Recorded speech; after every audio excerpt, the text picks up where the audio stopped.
Kasih karunia menyertai kamu dan damai sejahtera dari Allah Bapa kita dan dari Tuhan kita Yesus Kristus. Amin.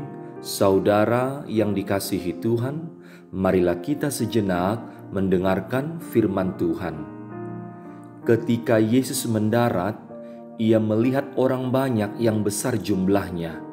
Maka tergeraklah hatinya oleh belas kasihan kepada mereka, dan ia menyembuhkan mereka yang sakit.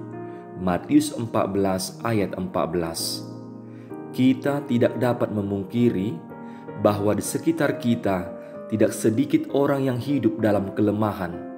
Mereka yang miskin, tertindas, terpinggirkan, dan mereka yang tidak sempurna secara fisik. Tetapi tidak sedikit pula orang yang memperlakukan mereka dengan cara yang tidak layak, menindas, bahkan menghina dan melecehkan. Tindakan menghina atau menindas orang lemah adalah penghinaan terhadap Sang Pencipta. Firman Tuhan hari ini hendak mengingatkan bahwa kaum lemah menjadi keprihatinan Allah, sehingga sikap kita terhadap kaum lemah menunjukkan bagaimana sikap kita kepada Allah sendiri.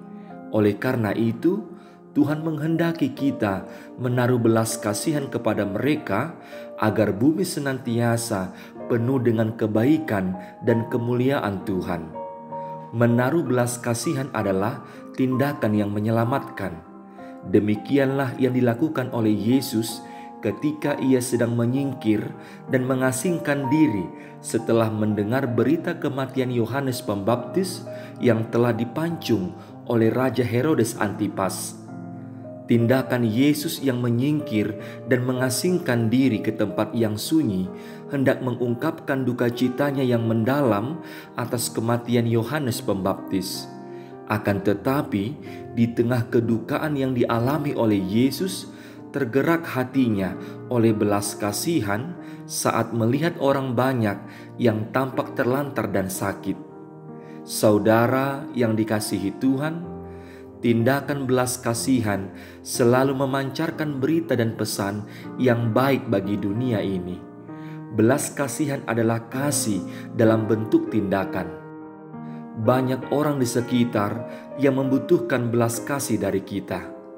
Marilah kita menyatakan kasih Kristus dengan selalu memiliki kepekaan untuk berbelas kasih kepada sesama kita yang membutuhkan.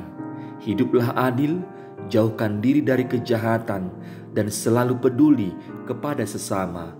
Amin. Marilah kita berdoa. Ya Allah Tuhan kami, terima kasih atas kasih-Mu yang tak berkesudahan dalam hidup kami. Pakai kami menjadi perpanjangan tangan-Mu untuk menghadirkan sukacita bagi sekitar kami. Tolong kami agar memiliki hati yang tergerak menolong sesama kami yang terhilang, terluka, sakit, lemah, dan yang membutuhkan jamahan kasih-Mu. Di dalam Kristus Yesus, Juru Selamat kami. Amin.